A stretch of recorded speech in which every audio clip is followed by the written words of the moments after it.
nyumbani sema ungenipa. Ile kwa mama atajua sikuenda kwa masomo. Sipeleki na vyangu. Nasimi yako. Nipa kalamu yangu fungua hapa mbio. Wewe yani kila wewe. Sitaki. Usha tupa yako unapeleka yako. Nenda. Tusome hata bye. Bye. Fika salama. Fika salama.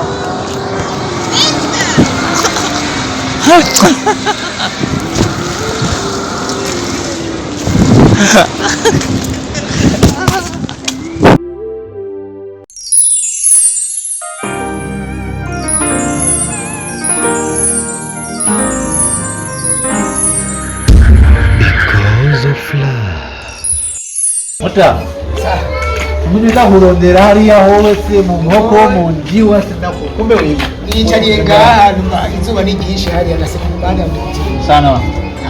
Fresh. Ashana ko haryoshe. Ameze neza akayaga.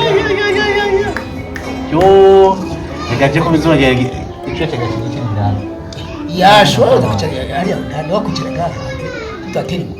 Ahubwo ndabona ni icyo gituma ashana kabiri ko gasayanga. Ashi. Wakuze kabisa. Amashuri ni Asha amashuri de bisa. Yanzibyo wa. Na kandi kadumisa dara amashuri. Wana bitoro. Yewe gayo akiri ko gande. Ni byiza. Abo ni ukanzi kanje. Rega bunya kutama. Na kindi mu mani urana kiri. Kandi ubiraza. Na kandi kadumisa kandi bila kusanga. Ni byiza cyane. Rega wata. Rega ho mwabigenza buri. Yebwe. Twigiraga mukama. Watubwite we. Twigiraga mukama. Turabindi ntutubaze. Ego. Ngo byama diplome ngo biki nibiki. Ni bya biriho urumva gice gice wa. Yaga mukama ni twakira. Ariko rero mbagiye n'amahigwe muta. Iya gihe cyane n'icyo wacu nzerahindutse. Iki gihe cy'iwacu utize. Sha. Bako nje narose akazi kizamu imana itantabaye. Nuko mtama wanje. Ariko buriya byose bikora Imana. Bikora Imana. Ariko yuko natwebwe rero dukomeze intege nkuko mwana muri. Kirigiri ngutu kabisa. Kuko nahandi uzo bishima uyahejeje. Uzironka akazi keza, uzo mu mutegetsi. Byose ari kwishuri. Ugiye cyo ndamukundira n'ikindi. Iyo turi kumwe. Asha impanuro zakivye gusa. Bantu gusigaye umba hafi kurushana papa. Yo, ni papa ringihe byuka yagiye agataha najyana. Papa warakaze rero shanta yanubone kuki. Ete ngenda mubonye ndajugumira. Asiniatayo ndajuranyera sana. Niyo mpamvu je haciye umunsi tuzabonana. Ndi cyane ni 30. Ndumva yuko hari kibuze muri jero. Nandi rero shaje ndagukunda haje. Uri umwana mwiza, umwana w'indero ameze neza. Mama wande mukije ndenga rutanda mukije nguvugishe.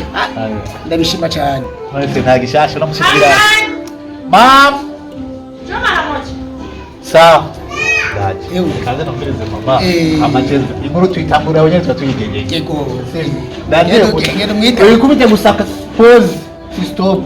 Ndagarutse abanye ne bari.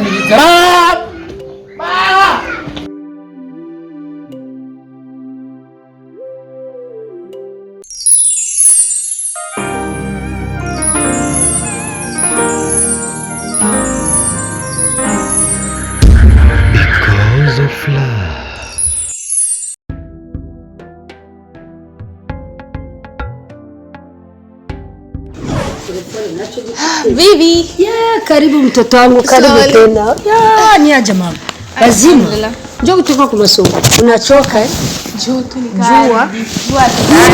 Yaani jua. Njoo kwa masomo nachoka.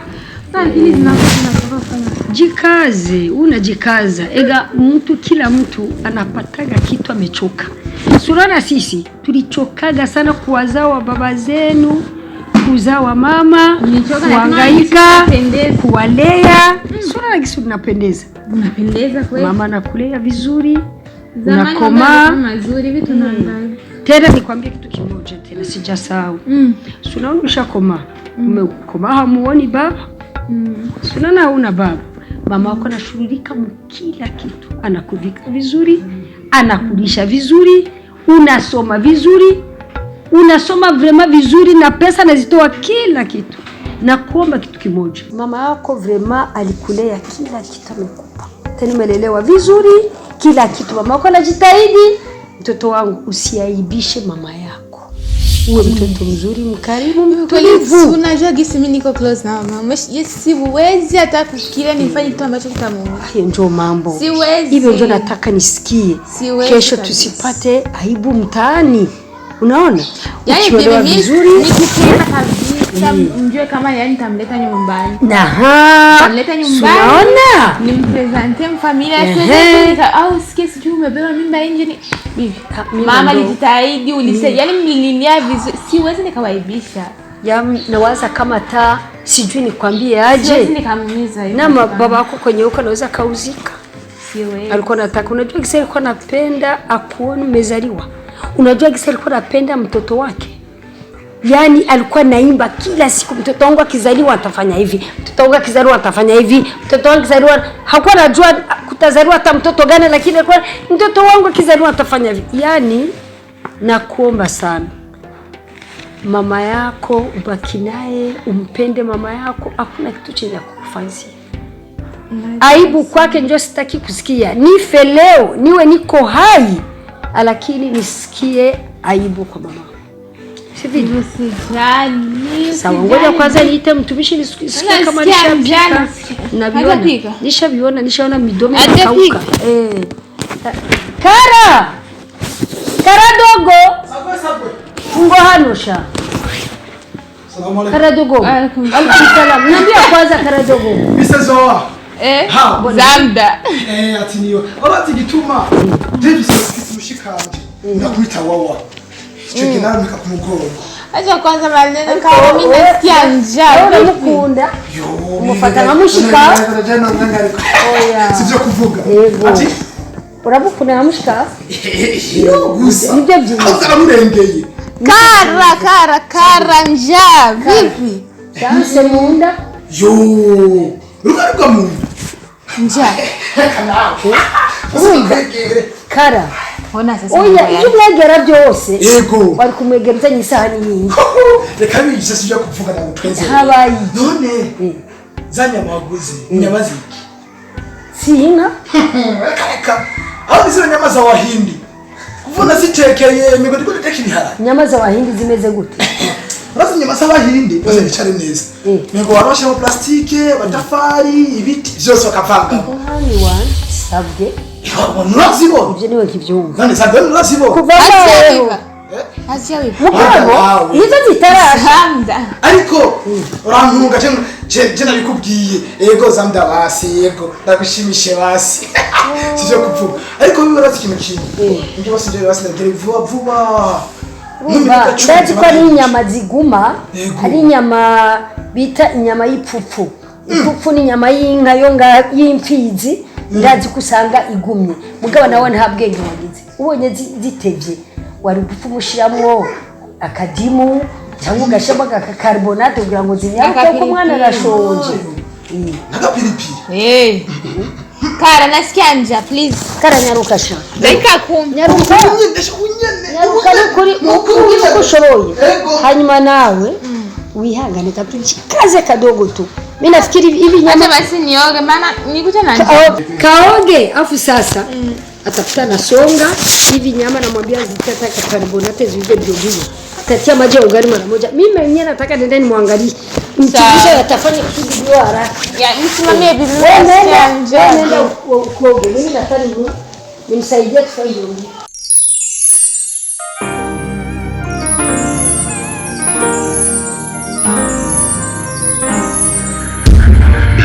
Because of love. Oya sinajamiri. Erega umushefu ntacegwa. Aba yafatiriwe. Sawa daje ndangora. N'umuduga bari bakiwoza. Okay. Sawa. Merci beaucoup. Ego, à bientôt. Tutaonana baadaye. Niko nakuja. Safi. Huyu jamaa ana madili huyu. Kama mvua yani. Wewe. Wewe ndio maana yaboneka. Ndio unafanya umwanya kuvugana nawe. Ntumbwire ko ntahava ndamumwanya kuvugana nawe. Oya nagira ngende ariko hari icyo ufise umbwira urambari kandi ngira akamaro. No. Uzi minsi ndakimaranye. Ahubwo namusoho turonse n'amahirwe kubona mama ari we yigiriye mu isoko. Okay. Papa, Imana ishimwe. Shimira Imana. Kubera ndakuze. Amen. So bisigura yuko nanje ngaha mu muryango iyo hari ikintu mbonanye ko kitagenda neza.